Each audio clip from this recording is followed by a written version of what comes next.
പരിശുദ്ധ പരമദിവ്യകാരുണ്യത്തിന് ആരാധനയും സ്തുതിയും പുകഴ്ചയും ഉണ്ടായിരിക്കട്ടെ. പരിശുദ്ധ പരമദിവ്യകാരുണ്യത്തിന് ആരാധനയും സ്തുതിയും പുകഴ്ചയും ഉണ്ടായിരിക്കട്ടെ. പരിശുദ്ധ പരമദിവ്യകാരുണ്യത്തിന് ആരാധനയും സ്തുതിയും പുകഴ്ചയും ഉണ്ടായിരിക്കട്ടെ. നമുക്ക് കൃപാസനം പ്രത്യക്ഷ മധ്യസ്ഥ പ്രാർത്ഥന വിശ്വാസത്തോടെ ഏറ്റുചൊല്ലാം. അമ്മേ പരിശുദ്ധ അമ്മേ, ദൈവമാതാവേ, കൃപാസനത്തിലൂടെ ഞങ്ങൾക്കും ഞങ്ങളുടെ ദേശത്തിനും അമ്മ മാധ്യസ്ഥം തേടിത്തന്ന എല്ലാ അനുഗ്രഹങ്ങൾക്കും കൃപകൾക്കും ഞങ്ങളിപ്പോൾ ഹൃദയം നിറഞ്ഞ് നന്ദി പറയുന്നു. അമ്മേ പരിശുദ്ധ അമ്മേ, ദൈവമാതാവേ, 2004 ഡിസംബർ 7-ാം തീയതി ഉച്ച കഴിഞ്ഞ് 2:30 കൃപാസനത്തിൽ സംഭവിച്ച അമ്മയുടെ പ്രത്യക്ഷപ്പെടലിനെ കുറിച്ച് തിരുസഭയ്ക്ക് സമർപ്പിച്ചിരിക്കുന്ന പഠനരേഖകളുടെ വസ്തുനിഷ്ഠ ദൈവശാസ്ത്ര വിധിപ്രകാരമുള്ളതുമായ അന്വേഷണ പഠനങ്ങൾ നടത്തി ആ പ്രത്യക്ഷപ്പെടലിലൂടെ പ്രകടമായ ദൈവമാതാവിന്റെ പ്രത്യേക കരുതലും സംരക്ഷണവും വെളിപ്പെടുത്തുന്ന പീഡിതരുടെ ആശ്വാസവും പ്രവാചകന്മാരുടെ രാജ്ഞിയും വാഗ്ദാനത്തിന്റെ പേടകവും പ്രപഞ്ച പ്രകൃതിയുടെ മാതാവുമായ പരിശുദ്ധ അമ്മയുടെ ഭക്തി തിരുസഭയിൽ കൂടുതൽ പ്രചരിച്ച ജീവിതത്തിന്റെ ദുരന്ത അവസ്ഥകളിൽ അകപ്പെട്ട് കഴിയുന്ന അനേകായിരം മക്കൾക്ക് ദൈവത്തിന്റെ സാന്നിധ്യവും സന്ധിപ്പും കൂടുതൽ അനുഭവിക്കുവാനായി ആത്മീയ വിശുദ്ധി ദൈവശക്തി കൈവരിക്കുവാൻ ഞങ്ങളുടെ കുടുംബങ്ങളെ ഇടയാക്കണം. നമുക്ക് സ്തുതിച്ച് പ്രാർത്ഥിക്കാം. ഹല്ലേലൂയ യേശുവേ, ആരാധന ആരാധന. കർത്താവേ, ഞങ്ങൾക്ക് ആവശ്യമായ വചനങ്ങൾ ബഹുമാനപ്പെട്ട ജോസഫ് അച്ഛനിലൂടെ സംസാരിക്കുവാൻ അങ്ങയുടെ പരിശുദ്ധാത്മാവിന്റെ അഭിഷേകം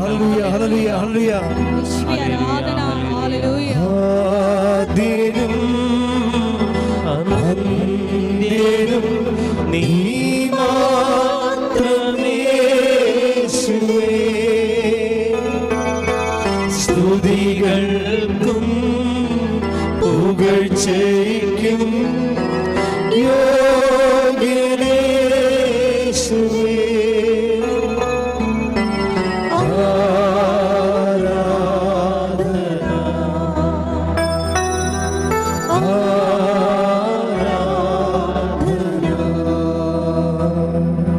പരിശുദ്ധ പരമദിവ്യകാരുണ്യത്തിന് പരിശുദ്ധ പരമദിവ്യകാരുണ്യത്തിന്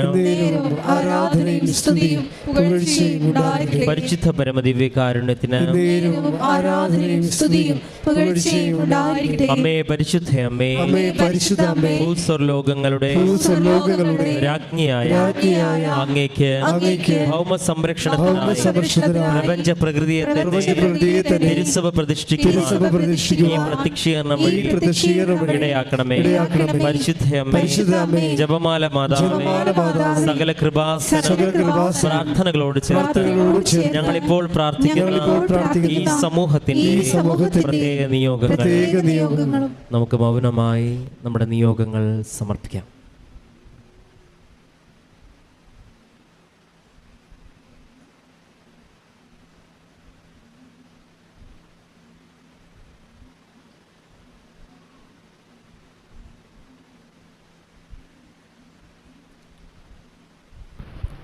അമ്മയുടെ പ്രത്യക്ഷീകരണത്തിന്റെ ഈ അനുഗ്രഹവേളയിൽ ഞങ്ങൾക്ക് സാധിച്ചു തരുവാൻ കഴിയണമേ.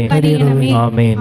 നമുക്ക് സ്തുതിച്ച് പ്രാർത്ഥിക്കാം. Hallelujah, hallelujah. യേശുവേ സ്തുതി. Hallelujah, hallelujah, hallelujah. പരിശുദ്ധ പരമദിവ്യകാരുണ്യത്തിന് പരിശുദ്ധ പരമദിവ്യകാരുണ്യത്തിന്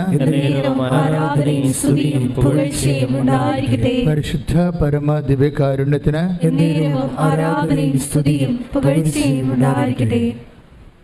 എൻ്റെ പ്രിയപ്പെട്ടവരെ, ഇന്നലെ നടന്ന ഒരു രസകരമായ സാക്ഷ്യമുണ്ട്. അദ്ദേഹം ഉടമ്പടിയിലല്ല, പക്ഷേ നമുക്ക്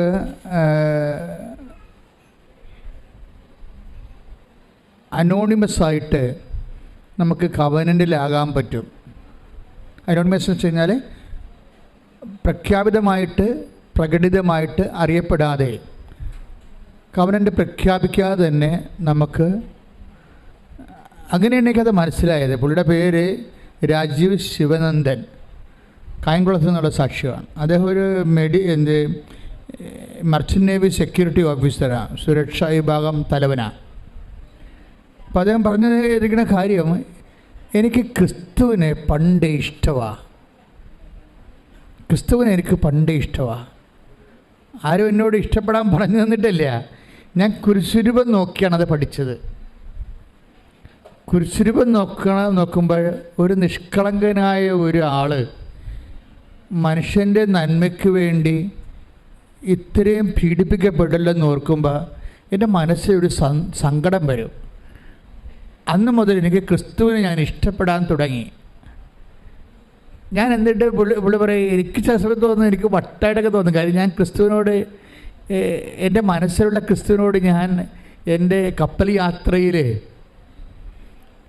ഘോര സമുദ്രത്തിൽ ഞാൻ ഒറ്റപ്പെട്ടൊക്കെ നിൽക്കുമ്പോൾ, മുകളിൽ ആകാശവും താഴെ കടലുമായിട്ടൊക്കെ നിൽക്കുന്ന സമയത്ത് ഞാനിങ്ങനെ സംസാരിക്കും.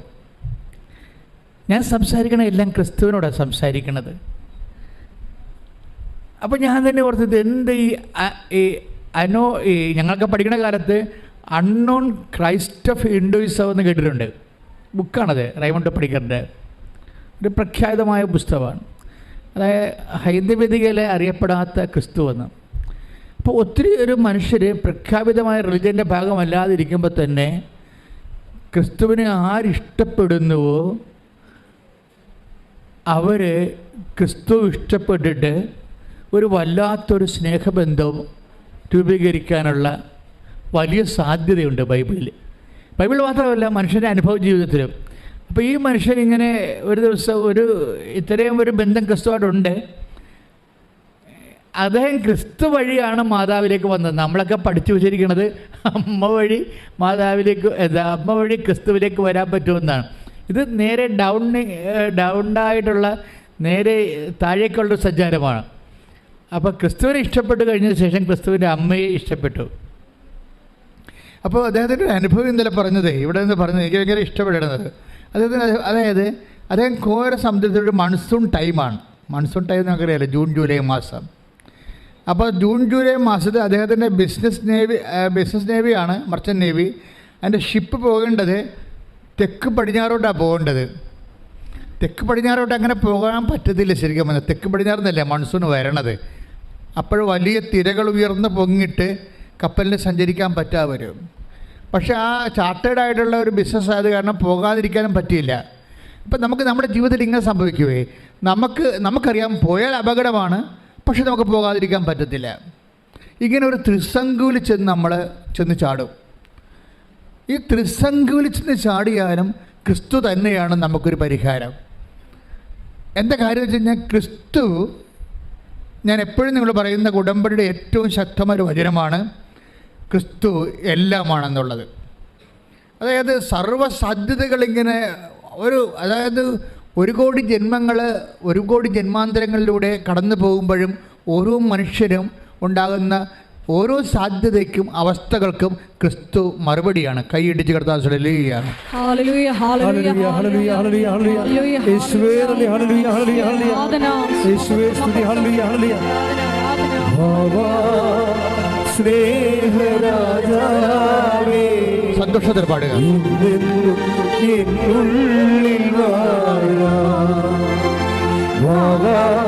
സ്നേഹത്തിൻ പൂനിലാവേ എന്നുള്ളിൽ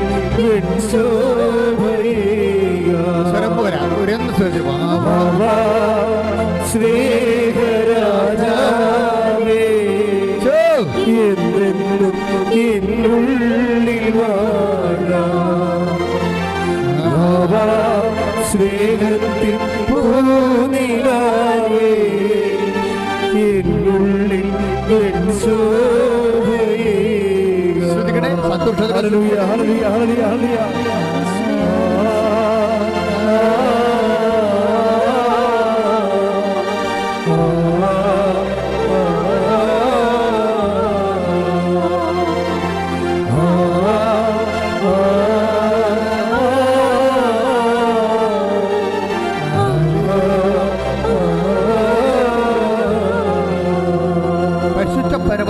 ദിവ്യകാരുണ്യത്തിന് ആരാധനയും സ്തുതിയും പുകഴ്ചയും ഉണ്ടായിരിക്കട്ടെ. അപ്പം അദ്ദേഹം പറയണത്, ഞങ്ങൾ 23 പേരുണ്ട് ഷിപ്പിൽ. ഞങ്ങൾ തെക്ക് പടിഞ്ഞോട്ട് സഞ്ചരിക്കുമ്പോൾ പെട്ടെന്ന് കടലിങ്ങനെ മല പോലെ ഇങ്ങനെ കപ്പലിന് മുകളിൽ ഉയർന്നു വരികയും, നിങ്ങൾക്കറിയാമല്ലേ കപ്പലിന് മേലെ മല ഉയർന്നു വന്ന് നമ്മളതിൻ്റെ യൂട്യൂബിൽ അത്തരം വീഡിയോസ് കിടപ്പുണ്ട്. എന്ന് വെച്ച് കഴിഞ്ഞാൽ മല പോലെ ഇങ്ങനെ ഉരുണ്ട് വരും. അപ്പം നമ്മൾ ഈ കപ്പലും അതുപോലെ തന്നെ മലയുടെ മുകളിലേക്ക് ഇങ്ങനെ ജലത്തിൻ്റെ മലയുടെ മുകളിലേക്ക് പോയിട്ട് ആ മല പെട്ടെന്ന് പുറകിലേക്ക് പതിഞ്ഞു പോകുമ്പോൾ പെട്ടോ എന്ന് പറഞ്ഞ് കപ്പൽ താഴേക്ക് വീഴും, ചിലപ്പോൾ കണ്ടിച്ചും പോകും. അപ്പോൾ ഒത്തിരി കടൽ പരിചയമുള്ള ക്യാപ്റ്റൻ ഉൾപ്പെടെയുള്ള ഒത്തിരി ആൾക്കാർ ഞങ്ങളുണ്ട്. പക്ഷെ ഞങ്ങൾക്ക് എല്ലാവരുടെയും മനസ്സ് കിടുകിടുത്തു പോയി, ഇതിൽ നിന്ന് രക്ഷപ്പെടുകയില്ലെന്ന് തോന്നി. കാര്യം പിന്നീട് അവിചാരിതമായിട്ട് വലിയൊരു കടൽത്താരിലേക്കാണ് ഞങ്ങൾ പോണത്. അത് ഇൻസ്റ്റൻ്റായിട്ട് അവിടെ ഉണ്ടായതാണ്, പണ്ടുണ്ടായിരുന്നതല്ല. ജിയോഗ്രഫിക്കൽ മാപ്പ് നോക്കുമ്പോൾ, ഓഷ്യൻ മാപ്പ് നോക്കുമ്പോൾ അവർക്ക് ചുഴികൾ എവിടെയാണ് എന്നൊക്കെ കൃത്യമായിട്ട് നേരത്തെ അറിയാൻ പറ്റും. നമ്മുടെ ഗൂഗിൾ ചെയ്ത പോലെ, ഗൂഗിൾ നമുക്ക് ഗൈഡ് ചെയ്ത് വരത്തില്ല. അതുപോലെ കടലിലും ചുഴികൾ സ്ഥിരമായിട്ടുള്ള സ്ഥലങ്ങളുണ്ട്. ഇത് പുതുതായിട്ട് കാറ്റ് വന്നപ്പോൾ പുതുതായിട്ട് രൂപപ്പെട്ട പാതാള ചുഴിയുടെ വക്കിൽ പോയി കപ്പലെത്തും. കപ്പലെത്തിക്കഴിഞ്ഞിട്ട് പെട്ടെന്ന് കപ്പലിൻ്റെ യന്ത്രം നിന്ന് പോകും. അപ്പം മനസ്സിലായി, യന്ത്രം നിന്ന് പോയാൽ പിന്നെ ചുക്കാനൊന്നും പ്രവർത്തിക്കത്തില്ല, തിര തട്ടി നശിപ്പിച്ച് എല്ലാം മുക്കിക്കളയും. അതുപോലെ തന്നെ പെട്ടെന്ന് അപ്പം ഈ മനുഷ്യൻ മാത്രം ഇങ്ങനെ പ്രാർത്ഥിച്ചുകൊണ്ടിരിക്കണം ഇതിൻ്റെ അകത്ത്, അങ്ങനെ മാത്രം പ്രാർത്ഥിച്ചുകൊണ്ടിരിക്കുകയാണ്. അപ്പോഴാദ്യമായിട്ട് ചങ്ക കൊണ്ടിട്ട് പെട്ടെന്ന് ഇങ്ങനെ ഇരുട്ട് കയറി ചുറ്റിനും. അപ്പം മനസ്സിലായി മുങ്ങിപ്പോയി കപ്പലെന്ന്, ഈ വെള്ളത്തിൻ്റെ അടിയിലാണ് തങ്ങളെന്ന് മനസ്സിലായി. അപ്പം ഞാൻ പോവുകയാണ്, അദ്ദേഹം കരയുന്നുണ്ട്, ഞാൻ പോവുകയാണ് മാതാവേ എന്ന് പറഞ്ഞ്. അപ്പം മാതാവിനെ വിളിച്ചത്, ഞാൻ പോവുകയാണ് മാതാവേ എന്ന് പറഞ്ഞ് ഒറ്റക്കരച്ചിൽ. പെട്ടെന്ന് നോക്കിയപ്പോൾ എല്ലാം വെളുത്ത് നല്ല പ്രകാശത്തിൽ ഇങ്ങനെ ആകാശം കാണാൻ പറ്റി. അപ്പോൾ മനസ്സിലായി ഞങ്ങളെ മാതാവ് ചുഴിയെന്ന് കരകയറ്റിയെന്ന്. കൈയിടിച്ച് കർത്താസുടലി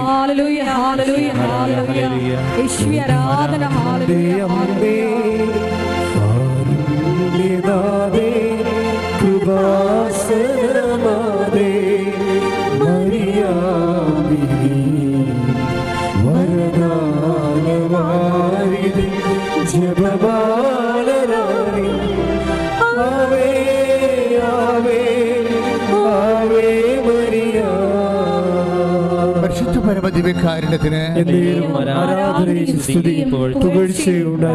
അപ്പൊ നീ എന്ത് ചുഴിയിലായാലും മരണച്ചുഴിയിലായാലും നിനക്കൊരു സ്നേഹമുണ്ടെങ്കിൽ നീ ദൈവമായിട്ട് ഉടമ്പടിയിലാണ്.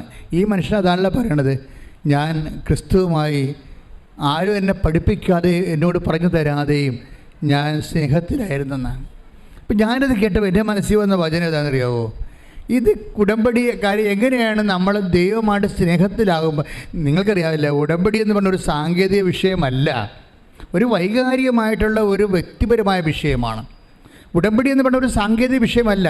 നിങ്ങളിങ്ങനെ കുറേ നിബന്ധനകൾ പറഞ്ഞ് കുറേ നിയോഗങ്ങൾ എഴുതിയിട്ടിട്ട് അപ്പോൾ ദൈവം അതനുസരിച്ച് ഇൻട്രാക്ട് ചെയ്യുന്ന ഒരു സാങ്കേതിക വിഷയമല്ല, മറിച്ച് ഒരു വൈകാരികവും വ്യക്തിപരമായ വിഷയമാണ്.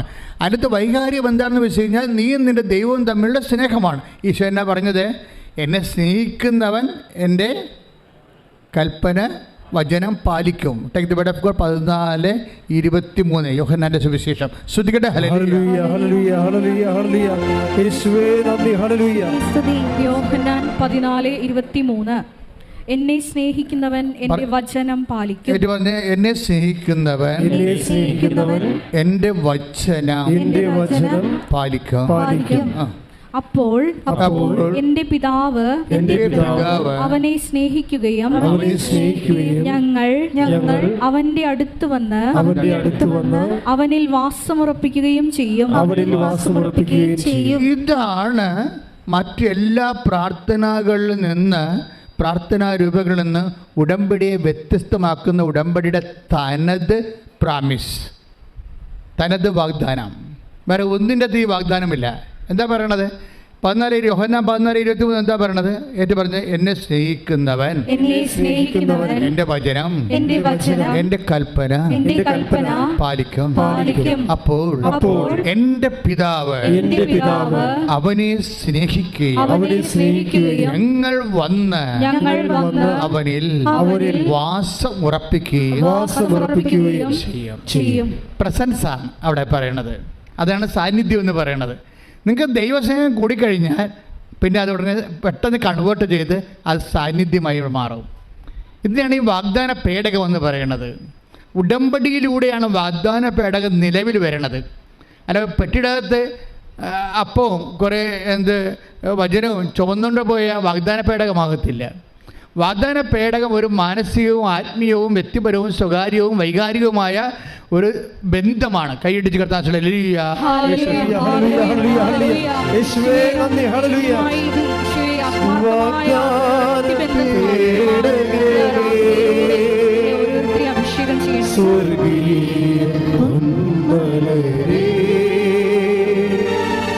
കൃപാസനത്തിൻ്റെ അമ്മേ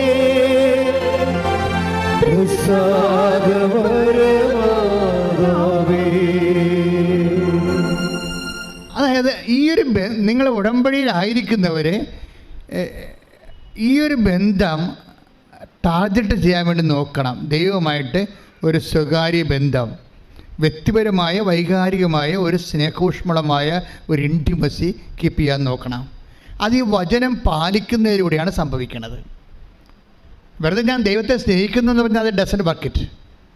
മറിച്ച് വചനം പാലിക്കണമെങ്കിൽ എന്താ സംഭവിക്കണം? ഈശോ പറഞ്ഞു, എന്നെ സ്നേഹിക്കുന്നവൻ പറഞ്ഞേ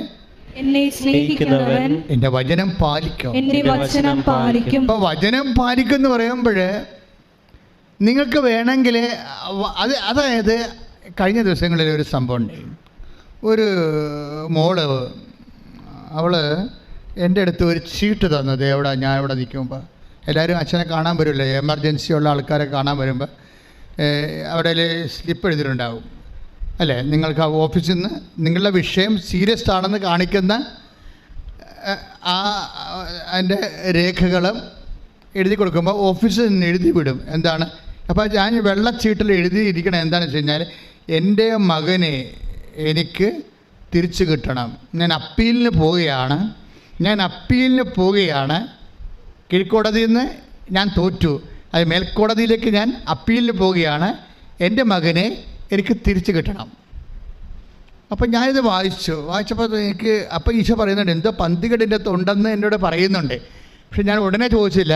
അവളുടെ ഊഴമായപ്പോൾ അവളുടെ തലയിൽ കൈവച്ചപ്പോൾ ഞാൻ ഒരു ചോദ്യം ചോദിച്ചു. എന്താ ചോദ്യം ചോദിച്ചത്? നിങ്ങൾക്ക് വേറെ ഒരു മകനുണ്ടല്ലോ എന്നാണ് ചോദിച്ചത്. അതാണ് ഞാൻ ചോദിച്ചത്.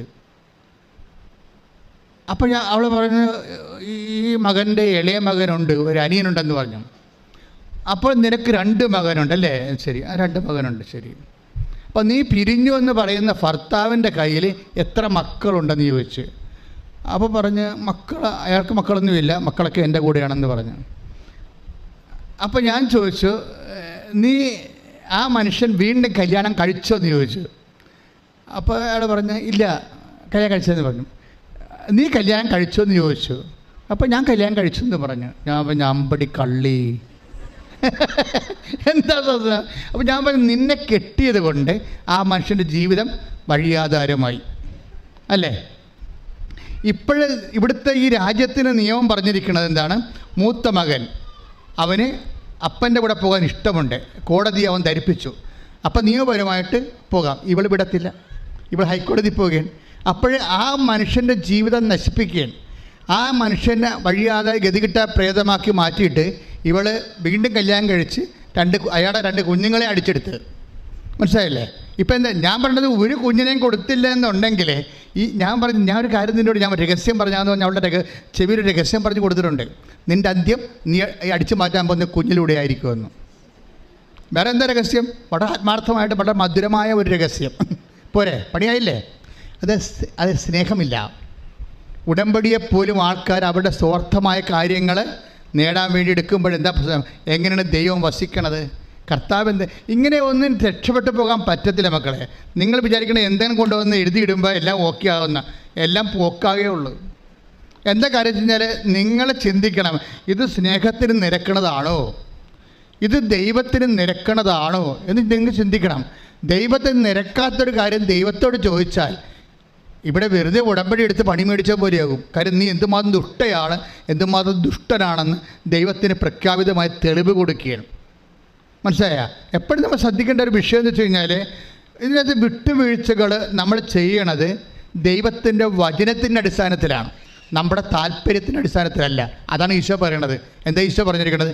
എന്നെ സ്നേഹിക്കുന്നവൻ, പറഞ്ഞേ, എന്നെ സ്നേഹിക്കുന്നവൻ എൻ്റെ വചനം പാലിക്കും, എൻ്റെ വചനം പാലിക്കും. അപ്പോൾ ഞങ്ങൾ വന്ന് അവനിൽ വസിക്കും. അപ്പോൾ ഈ നമ്മൾ ദൈവത്തിൻ്റെ വചനം പാലിച്ചു കഴിയുമ്പോൾ, നിങ്ങൾക്കറിയാമല്ലോ വചനത്തിൻ്റെ പ്രത്യേകത എന്താണ്? വചനത്തിൻ്റെ പ്രത്യേകത, ഞാൻ നിങ്ങളോട് പറഞ്ഞ വചനം നിമിത്തം, ആ വചനം നമ്മൾ സ്വീകരിക്കണമെങ്കിൽ നമുക്ക് ചെവി ഉണ്ടായിട്ട് കാര്യമില്ല. ചെവി ഉണ്ടായി കേൾക്കാം, ആർക്ക് വേണമെങ്കിലും വചനം കേൾക്കാം. വചനം കേൾക്കുന്നതും വചനം സ്വീകരിക്കുന്നതും രണ്ട് കാര്യമാണ്. വചനം ആർക്ക് വേണമെങ്കിലും കേൾക്കാം. വചനം കേൾക്കണമെങ്കിൽ ഈ ഓഡിയോ അപ്പാരറ്റസ് കൃത്യമായിട്ട് വർക്ക് ചെയ്താൽ മതി, നമുക്ക് വചനം കേൾക്കാൻ പറ്റും. പക്ഷേ അത് ഡസൻ വർക്ക് ഇറ്റ്. പിന്നെ എന്താ ചെയ്യണത്? വചനം സ്വീകരിക്കണത് എങ്ങനെയാണ്? ഈശോ പറഞ്ഞത്, എന്നെ സ്നേഹിക്കുന്നവൻ, പറഞ്ഞേ, എന്നെ സ്നേഹിക്കുന്നവൻ എൻ്റെ വചനം സ്വീകരിക്കും. അപ്പോൾ ആദ്യം ഇത് ബേസിക് എന്താണ്? ഇതിൻ്റെ ദൈവത്തെ സ്നേഹിക്കുകയാണ്. ദൈവത്തെ സ്നേഹിക്കുക എന്ന് വെച്ച് കഴിഞ്ഞാൽ അതിൻ്റെ അർത്ഥം സ്വർഗം വരെ, നിത്യത വരെ ദൈവത്തെ സ്നേഹിക്കുകയാണ്. അല്ലാതെ ഒരു പ്രത്യേക ഇൻസിഡൻറ്റിന് വേണ്ടി ദൈവത്തെ സ്നേഹിക്കുകയല്ല. നിങ്ങൾ പലപ്പോഴും ചെയ്യുന്നത് IELTS പാസ്സാകാൻ വേണ്ടി ദൈവത്തെ സ്നേഹിക്കും, കാനഡയിൽ പോകാൻ വേണ്ടി ദൈവത്തെ സ്നേഹിക്കും, PR കിട്ടാൻ വേണ്ടി ദൈവത്തെ സ്നേഹിക്കും, മക്കളുണ്ടെങ്കിൽ മക്കൾക്ക് കിട്ടാൻ വേണ്ടി ദൈവത്തെ സ്നേഹിക്കും, കടയിൽ ആൾക്കാർ വരുന്നില്ലെങ്കിൽ, കസ്റ്റമേഴ്സ് ഇല്ലെങ്കിൽ കസ്റ്റമേഴ്സ് കിട്ടാൻ വേണ്ടി ദൈവത്തെ സ്നേഹിക്കും. ഇങ്ങനെ കസ്റ്റമറി ആയിട്ടുള്ള ഒരു സ്നേഹമില്ല. ദൈവത്തെ സ്നേഹിക്കുക എന്ന് വെച്ച് കഴിഞ്ഞാൽ നിങ്ങളുടെ അപ്പനെ സ്നേഹിക്കണ പോലെ അല്ല. അപ്പൻ കുറച്ച് കഴിയുമ്പോൾ ചത്തുപോകും. അമ്മയെ സ്നേഹിക്കണ പോലെ അല്ല, അമ്മയും കുറച്ച് കഴിയുമ്പോൾ ചത്തുപോകും. ഭാര്യയെ സ്നേഹിക്കണ പോലെ അല്ല, ഭാര്യ കുറച്ച് കഴിയുമ്പോൾ ചത്തുപോകും. അല്ലെങ്കിൽ ഭർത്താവ് കുറച്ച് കഴിയുമ്പോൾ ചത്തുപോകും. നിത്യമായ ഒരു വ്യക്തിയുമായിട്ടാണ് നിങ്ങൾ സ്നേഹിക്കണമെന്ന് വെച്ച് കഴിഞ്ഞാൽ അതൊരു കാലിക സ്നേഹമല്ല. ദൈവത്തെ സ്നേഹിക്കുക എന്ന് വെച്ചാൽ നിത്യത വരെ സ്നേഹിക്കുന്നതാണ്. Praise the Lord. പ്രാർത്ഥിക്കുക. കർത്താവായ ദൈവമേ, അങ്ങയെ സ്നേഹിക്കുന്നത് നിത്യത വരെയുള്ള എൻ്റെ ജീവിതത്തെ സ്വാധീനിക്കുന്ന വിഷയമായി ഉടമ്പടിയിലൂടെ തിരിച്ചറിഞ്ഞതിലെ ഞാൻ അങ്ങേക്ക് നന്ദി പറയുന്നു.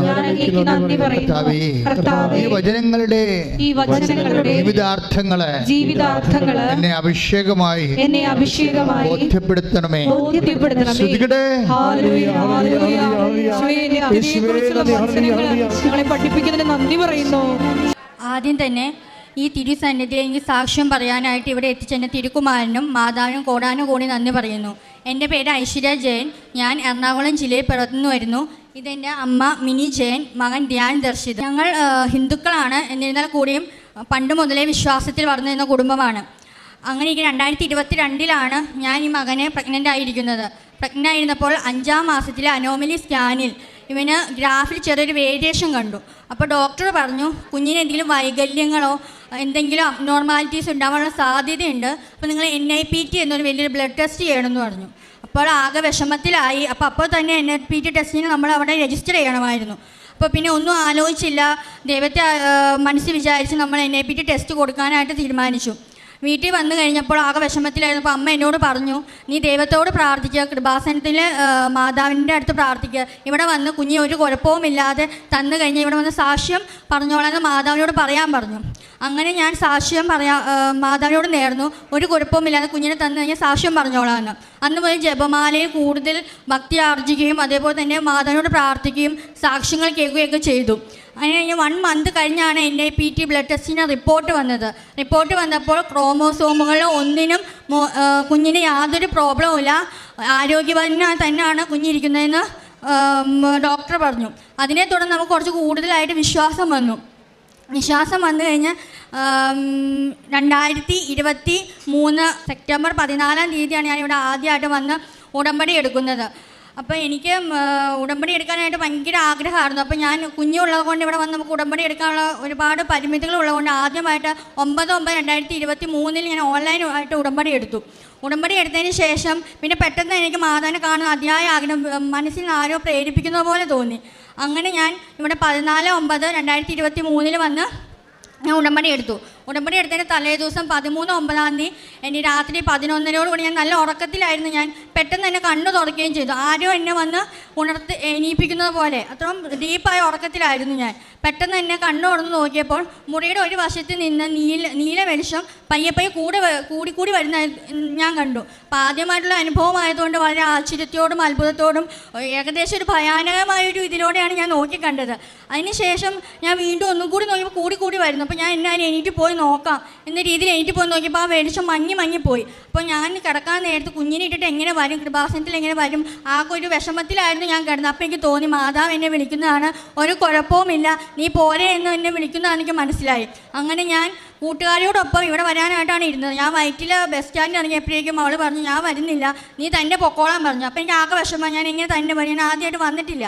അപ്പം ഞാൻ പിന്നെ ബസ് സ്റ്റോപ്പിൽ ബസ്സുകാരോടൊക്കെ ചോദിച്ച് ഞാൻ ഇവിടെ എത്തിയതിന് ശേഷം ഞാൻ ഉടമ്പടി എടുത്തു, 6 നിയോഗങ്ങൾ വെച്ചു, മാതാവിനെ കണ്ടു, പ്രാർത്ഥിച്ച് തിരികെ പോരാൻ നേരത്ത് കുഞ്ഞിനെ എൻ്റെ അമ്മേനെ കയ്യിൽ ഏൽപ്പിച്ചിട്ടാണ് വന്നത്. അന്ന് കുഞ്ഞിന് 6 മാസം ആകുന്നതേ ഉള്ളൂ. അപ്പോഴേക്കും അമ്മ പറഞ്ഞു കുഞ്ഞ് വല്ലാതെ നിർത്താതെ കഴിയുന്നത് എന്താണെന്നറിയില്ല, ഗ്യാസിൻ്റെ മരുന്ന് അങ്ങനെ മരുന്നുകളൊക്കെ കൊടുത്തു, എന്നിട്ടും കുഞ്ഞ് നിർത്താതെ കഴിയാണ്, നമുക്കന്ന് വന്നു കഴിഞ്ഞാൽ കുറവില്ലെങ്കിൽ നമുക്ക് ഹോസ്പിറ്റലിൽ പോകാമെന്ന് പറഞ്ഞു. അപ്പം ഞാൻ പെട്ടെന്ന് തന്നെ ഹസ്ബൻഡിനെ വിളിച്ച് ഞാൻ പെട്ടെന്ന് തന്നെ വീട്ടിലേക്ക് എത്തിക്കഴിഞ്ഞപ്പോൾ തന്നെ ഞാൻ കാശ് രൂപ എടുത്തും ഉടമ്പടി തൈലം വെച്ച് പ്രാർത്ഥിച്ചു. അമ്മയുണ്ടായിരുന്നു. പ്രാർത്ഥിച്ചപ്പോൾ തന്നെ കുഞ്ഞിൻ്റെ കരച്ചിൽ നിന്നു. അപ്പോൾ അത് ആദ്യമായിട്ട് കിട്ടിയ എനിക്കൊരു അനുഭവമായിരുന്നു. അപ്പോൾ തന്നെ കുഞ്ഞിനെ കരച്ചിൽ നിന്ന് വേറെ ഹോസ്പിറ്റലിൽ പോകേണ്ടതോ യാതൊരു പ്രശ്നങ്ങളോ പിന്നെ ഉണ്ടായില്ല. പ്രതിഷ്ഠീകരണ പ്രാർത്ഥനയും ഉടമ്പടി പ്രാർത്ഥനയൊക്കെ ചെയ്തു പോകുന്നു. ഒരു ദിവസം ഉടമ്പടി പ്രാർത്ഥന ചെയ്തുകൊണ്ടിരുന്നപ്പോൾ ശക്തമായ ഒരു വെളിച്ചം, മഞ്ഞ വെളിച്ചം എൻ്റെ മുഖത്തേക്ക് അടിക്കുന്നതായി ഞാൻ കണ്ടു. അപ്പോൾ ദർശനത്തിൽ മാതാവ് 2 കരങ്ങളും ഉയർത്തി എന്നെ അനുഗ്രഹിക്കുന്നതായി ഞാൻ കണ്ടു. അപ്പോൾ എനിക്ക് കുറച്ചും കൂടി വിശ്വാസത്തിലേക്ക് വരാനായിട്ട് അങ്ങനെ സാധിച്ചു. പല ദർശനങ്ങളും പലപ്പോഴായി പ്രാർത്ഥനയിൽ ഇരുന്നപ്പോൾ, ജപമാലയിൽ ഇരുന്നപ്പോൾ എനിക്ക് മാതാവ് തന്നു. കെരൂബുകളുടെ സാന്നിധ്യം, ഒരു ചിറകടിച്ച് ഉയർന്നത് പോലെ കെരൂബുകളുടെ സാന്നിധ്യം, അതുപോലെ തന്നെ മാതാവിൻ്റെ കിരീടം, കറങ്ങുന്ന കിരീടവും കർത്താവിൻ്റെ തിരുഹൃദയത്തിലേക്ക് അനേകായിരങ്ങൾ കൈകൾ നീട്ടിയിരിക്കുന്നൊരു ദർശനം എനിക്കുണ്ടായി. അപ്പോൾ എനിക്ക് തോന്നി കർത്താവിനോട് കൂടുതലായിട്ട് നമ്മൾ ഇവിടെ വരുമ്പോൾ നമ്മൾ മാതാവിനോടും പ്രാർത്ഥിക്കുന്നവർ അതിലുപരി നമ്മൾ കർത്താവിനോടും പ്രാർത്ഥിക്കണമെന്ന് എനിക്കൊരു ഇതുണ്ടായി. അപ്പം ആ തിരുഹൃദയത്തോട് പ്രാർത്ഥിക്കാമെന്നായിരിക്കും മാതാവ് ആ ദർശനത്തിലൂടെ കാണിച്ചതെന്ന് ഞാൻ പൂർണ്ണമായിട്ട് വിശ്വസിച്ചു. ഞാനൊരു അനസ്തേഷ്യ സ്റ്റുഡൻ്റാണ്. ഞാനിപ്പോൾ ഇൻറ്റേൺഷിപ്പ് അടുത്ത മാസം എനിക്ക് ഇൻറ്റേൺഷിപ്പ് തുടങ്ങുകയാണ്. അപ്പോൾ കുഞ്ഞിന് ചെറുതായപ്പോൾ തൊട്ട് ഫോർമുല മിൽക്ക് കൊടുത്തുകൊണ്ട് അവന് അലർജി ഉണ്ടായിരുന്നു. അപ്പോൾ എനിക്ക് ഇൻറ്റേൺഷിപ്പ് പൂർത്തീകരിക്കാനായിട്ട് സാധിച്ചിരുന്നില്ല. അപ്പോൾ ഞാൻ മാതാവിനോട് പ്രാർത്ഥിച്ചു, എനിക്ക് ഇൻറ്റേൺഷിപ്പ് ഇപ്പോൾ പൂർത്തീകരിക്കാനായിട്ട് സാധിക്കില്ലല്ലോ, മാനേജ്മെൻറ്റ് നമുക്കങ്ങനെ നീട്ടി ഇൻറ്റേൺഷിപ്പ് ഒന്നും തരില്ല, ഒരു ദിവസം പോകാതെ ഇന്ന് 2 ദിവസം കോമ്പൻസേഷനാണ്. അപ്പം ഞാൻ പ്രാർത്ഥിച്ചതിൻ്റെ ഫലമായിട്ട് മാനേജ്മെൻറ്റ് സാറ് പറഞ്ഞു കുഴപ്പമില്ല, എത്രത്തോളം ലീവ് എടുത്തോ, പിന്നീട് നമുക്കത് എന്താണെന്ന് വെച്ച് ചെയ്ത് തരാമെന്ന് പറഞ്ഞു. ഇത്രയും നാൾ ഞാൻ ഇൻറ്റേൺഷിപ്പിന് പോയിട്ടില്ല. എൻ്റെ കൂടെയുള്ളവരൊക്കെ ഇൻറ്റേൺഷിപ്പ് കഴിഞ്ഞു, ചിലരൊക്കെ ജോലിക്ക് കയറി. ഞാൻ അടുത്ത മാസം തൊട്ടാണ്, ഞാൻ ഫെബ്രുവരി 12 തൊട്ട് എനിക്ക് റീജോയിൻ ചെയ്താൽ മതി. അങ്ങനെ ഒരു അനുഗ്രഹം മാതാവ് എനിക്ക് തന്നു. ഞാൻ പിന്നെ എക്സാമിന് നിയോഗങ്ങൾ വെച്ചായിരുന്നു. എക്സാം എനിക്ക് അത്യാവശ്യം കുഴപ്പമില്ലാതെ എഴുതി, പക്ഷേ ജസ്റ്റ് പാസ്സാവുള്ളൂ എന്ന് മാത്രമേ എനിക്ക് അറിയാമായിരുന്നു. പക്ഷെ ഞാൻ സാധാരണ മാതാവ് ഒരിക്കലും നടക്കാത്ത കാര്യങ്ങളാലും അനേകർക്ക് നടത്തി കൊടുത്തിരിക്കുന്നത്. അപ്പോൾ ഞാൻ പ്രാർത്ഥിച്ചു, മാതാവേ എനിക്ക് നല്ല മാർക്കോട് കൂടി പാസ്സാവാൻ പറ്റണേ എന്ന് ഞാൻ ഒരു നിയോഗമായിട്ട് വെച്ചു. അങ്ങനെ ഉടമ്പടി എടുത്ത് 1 മന്ത് കഴിഞ്ഞിട്ടാണ് എനിക്ക് റിസൾട്ട് വരുന്നത്. റിസൾട്ട് വന്നു കഴിയുമ്പോൾ എനിക്ക് ഫസ്റ്റ് ക്ലാസ്സോട് കൂടി പാസ്സാവാനായിട്ട് മാതാവ് എന്നെ അനുഗ്രഹിച്ചപ്പോൾ നമ്മൾ കൂടുതലായിട്ട് വീണ്ടും നമ്മൾ വിശ്വാസത്തിലേക്ക് വരികയാണ് ചെയ്തത്. നമ്മളെല്ലാ ദിവസവും ജപമാല ചൊല്ലും. ഞാൻ എല്ലാ ദിവസവും ജപമാല അങ്ങനെ ഇടയ്ക്കിടയ്ക്കായിരുന്നു ചൊല്ലണുണ്ടായിരുന്നു. എന്തെങ്കിലും ആവശ്യം വരുമ്പോൾ ജപമാല എടുത്തും പ്രാർത്ഥിക്കും, മാതാവിനോടും കർത്താവിനോടും പ്രാർത്ഥിക്കും. എന്തെങ്കിലും കിട്ടിക്കഴിഞ്ഞ് കഴിഞ്ഞാൽ പിന്നെ ജപമാല എടുത്ത് വയ്ക്കും. അങ്ങനെ ഒരാളായിരുന്നു. ഈ ഉടമ്പടി എടുത്തതിന് ശേഷം എനിക്ക് എല്ലാ ദിവസവും ജപമാല ചൊല്ലാനുള്ള അനുഗ്രഹം മാതാവ് എനിക്ക് തന്നു. അതിനുശേഷം ഞാൻ 18ാമത്തെ വയസ്സ് വിവാഹം കഴിഞ്ഞൊരു വ്യക്തിയാണ്. ലവ് മാരേജ് ആയിരുന്നു. അതിനെ തുടർന്ന് വീട്ടുകാരുമായിട്ട് നമുക്ക് ഒരുപാട് പ്രശ്നങ്ങളൊക്കെ വന്നു. എൻ്റെ വീട്ടിൽ എന്നെ കുറച്ച് നാൾ കഴിഞ്ഞപ്പോഴേക്കും ഓക്കെ ആയി. പക്ഷേ എൻ്റെ അച്ഛൻ മരിച്ചിട്ട് 6 വർഷം ഇപ്പോൾ വീട്ടിലെ കാര്യങ്ങളൊക്കെ നോക്കിയിരുന്നത് അമ്മയുടെ ആങ്ങളെയായിരുന്നു. അമ്മയുടെ ആങ്ങൾ പുറത്താണ്, വിദേശത്ത് ജോലി ചെയ്യുന്ന വ്യക്തിയാണ്. ഞങ്ങൾ 3 പെൺമക്കളാണ്. ഞാൻ ഏറ്റവും ഇളയ വ്യക്തിയാണ്. അപ്പോൾ 2 പേരുടെ വിവാഹവും അവരുടെ കാര്യങ്ങളൊക്കെ നോക്കിയത് മാമനായിരുന്നു. അപ്പോൾ മാമനായിട്ട് നമ്മൾ വലിയ സമ്പർക്കമൊന്നുമില്ല. അപ്പോൾ എനിക്ക് ഭയങ്കര വിഷമമായ ഒരു കാര്യമായിരുന്നു. കാരണം അത്രയും ബഹുമാന്യ ഒരു വ്യക്തിയായിട്ടാണ് നമ്മൾ മാമനെ കാണുക, വീട്ടിലെ കാര്യങ്ങളൊക്കെ നോക്കുന്ന മാമനാണ്. അപ്പം മാമനായിട്ടുള്ള വഴക്കൊന്ന് മാറുന്നത് ഞാൻ അതീവമായിട്ട് ഞാൻ ആഗ്രഹിച്ചിരുന്നു. ഉടമ്പടിയിൽ ഞാനത് നിയോഗമായിട്ട് തന്നെ വെച്ചു. അതിനുശേഷം ഞാൻ എൻ്റെ എക്സാമിൻ്റെ റിസൾട്ട് വന്ന അന്നേ ദിവസം തന്നെ മാമന് ഞാൻ എൻ്റെ ജപമാലയും കൈ പിടിച്ച്, അതേപോലെ തന്നെ ഉടമ്പടി തൈലം ഫോണിലും പേട്ടി കാശ് രൂപം മുറുകെ പിടിച്ച് ഞാൻ മാമനൊരു മെസ്സേജ് അയച്ചു. എന്തെങ്കിലും ആവട്ടെ, ആരോടും ഞാൻ പറഞ്ഞില്ല, എന്തെങ്കിലും ആവട്ടെ, മാമയ്ക്ക് റിപ്ലൈ തരുമോ എന്ന് എനിക്കറിയില്ല. അങ്ങനെ 4.5 വർഷത്തിന് ശേഷമാണ് മാമന് ആദ്യമായിട്ട് ഞാൻ മെസ്സേജ് അയക്കുകയാണ്. മാമ, ഞാനിങ്ങനെ ഐശ്വര്യയാണ്, എൻ്റെ എക്സാമിൻ്റെ റിസൾട്ട് വന്നു, എനിക്ക് ഫസ്റ്റ് ക്ലാസ് ഉണ്ടെന്ന് പറഞ്ഞു.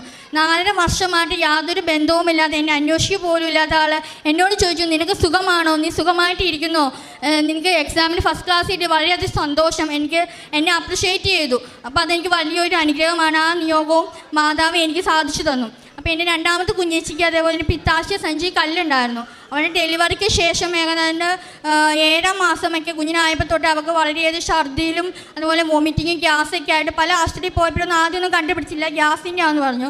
പിന്നീട് ലിസി ഹോസ്പിറ്റലിൽ പോയപ്പോൾ അവർ പറഞ്ഞു, ഇങ്ങനെ പിത്താശയ സഞ്ചിയിൽ കല്ലാണ്, വലിയ കല്ലാണ്, അത് കിഡ്നിയിലേക്ക് ഇറങ്ങിയിട്ടുണ്ടോ എന്ന് പോലും നമുക്കറിയില്ല, അപ്പോൾ സർജറി ചെയ്യേണ്ടി വരുമെന്ന് പറഞ്ഞു. അപ്പോൾ 7 മാസമായിട്ട് കുഞ്ഞിനെ ഇട്ടിട്ട് സർജറിക്കൊക്കെ പോകുമ്പോൾ അത് വളരെയധികം ബുദ്ധിമുട്ടായി. പിന്നെ അവൻ ഇച്ചിരി കൂടി കുസൃതിയായ ഒരാളായിരുന്നു. അപ്പോൾ അവനിട്ട് പോകാമെന്ന് വെച്ചാൽ വളരെയധികം പ്രയാസമേറിയൊരു കാര്യമായിരുന്നു. അപ്പം ഞാൻ ഉടമ്പടിയിൽ അത് വെച്ച് കുഞ്ഞേച്ചിക്ക് യാതൊരു കുഴപ്പവുമില്ലാതെ തന്നു കഴിഞ്ഞാൽ ഇവിടെ വന്ന് സാക്ഷ്യപ്പെടുത്തിയാകുമ്പോൾ അതിനെ തുടർന്ന് ഇതുവരെയായിട്ട് ഉടമ്പടി എടുത്തതിനെ തുടർന്ന് ഇപ്പോൾ 6 മാസമാകുന്നു.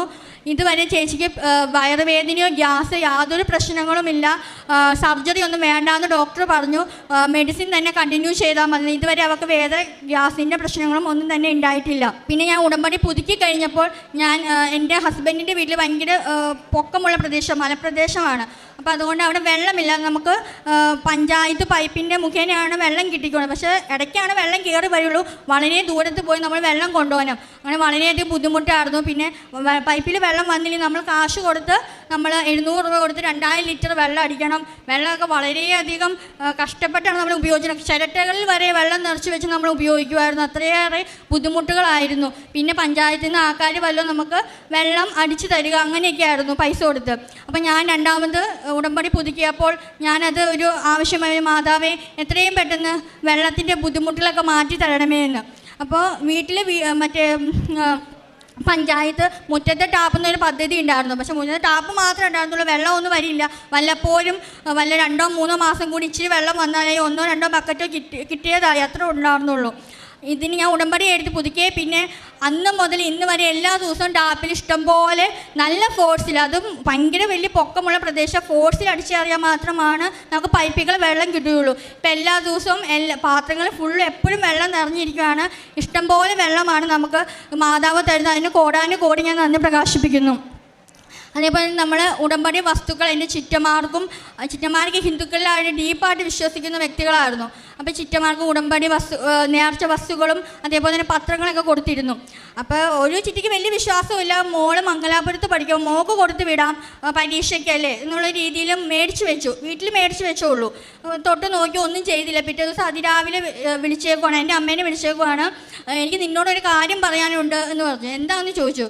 അപ്പോൾ രാത്രി വളരെ ഒരു 10-12 ആയെന്നാണ് പറഞ്ഞു. രാത്രി ആരോ വന്ന് അടുത്ത് കിടക്കുന്നതായി കണ്ടു എന്ന് പറഞ്ഞു. അപ്പോൾ തൊട്ട് നോക്കിയപ്പോൾ ഒരു സ്ത്രീ വന്ന് കിടക്കുന്നുണ്ട്. അപ്പോൾ കണ്ണു തുറമ്പോൾ ഒരു കന്യാസ്ത്രീ അടുത്ത് വന്ന് മുഖത്തേക്ക് തന്നെ നോക്കി കിടക്കുമെന്ന് പറഞ്ഞു.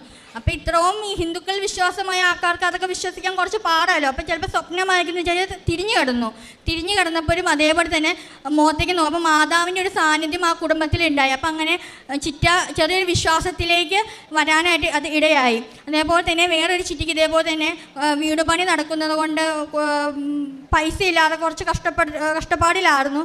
അപ്പം നമ്മൾ കൊടുത്ത് ഉപ്പിട്ട് പ്രാർത്ഥിച്ചതിൻ്റെ ഫലമായി മാമൻ ചോദിക്കാതെ തന്നെ 1 ലക്ഷത്തിലേറെ രൂപ ചിറ്റയ്ക്ക് കൊടുക്കുകയും അങ്ങനെ വീട് പണി പൂർത്തീകരിക്കാനായിട്ട് സാധിക്കുകയും ചെയ്തു. പിന്നെ ഞാൻ പ്രേക്ഷിത പ്രവർത്തനം ഞാൻ ഹോസ്പിറ്റലിൽ പോയും അല്ലാതെ തന്നെ പലരോടും ഞാൻ പത്രത്തിൻ്റെ കാര്യങ്ങളായാലും അതിൻ്റെ വിശദീകരിച്ച് പറയുകയൊക്കെ ചെയ്തു. അതിൻ്റെ ഫലമായി ഇവിടെ ഒരു ചേച്ചിയൊക്കെ വന്ന് ഉടമ്പടി എടുക്കുകയൊക്കെ ചെയ്തു. പത്രങ്ങൾ ഹോസ്പിറ്റലിലും അതുപോലെ തന്നെ കുഞ്ഞിനെ ഞാൻ വീട്ടിൽ ഇരുന്നിട്ട് ഞാൻ ഒരുപാട് ദൂരം നടന്നായാലും ഞാൻ കാണുന്നവർക്കൊക്കെ ഞാൻ പത്രം കൊടുക്കുമായിരുന്നു. പിന്നെ നമ്മൾ കാരുണ്യ പ്രവൃത്തി എന്ന് വെച്ചാൽ വൃദ്ധസദനത്തിലും അതേപോലെ തന്നെ അന്തേവാസികൾ താമസിക്കുന്ന സ്ഥലത്തൊക്കെ പോയി കാശ് രൂപവും കൊടുക്കും, പിന്നെ അതുപോലെ പത്രം കൊടുക്കും, ഫുഡ് ഉണ്ടാക്കി കൊടുക്കുകയൊക്കെ ചെയ്തു. പിന്നെ വീട്ടിൽ തന്നെ ഫുഡ് ഉണ്ടാക്കി വഴിയോരങ്ങളിൽ ഇരിക്കുന്നവർക്ക് എൻ്റെ ഹസ്ബൻഡും ഞാനും കൂടി വണ്ടിയിൽ പോയി അവർക്കൊക്കെ ഫുഡ് കൊടുക്കുകയൊക്കെ ചെയ്തിരുന്നു.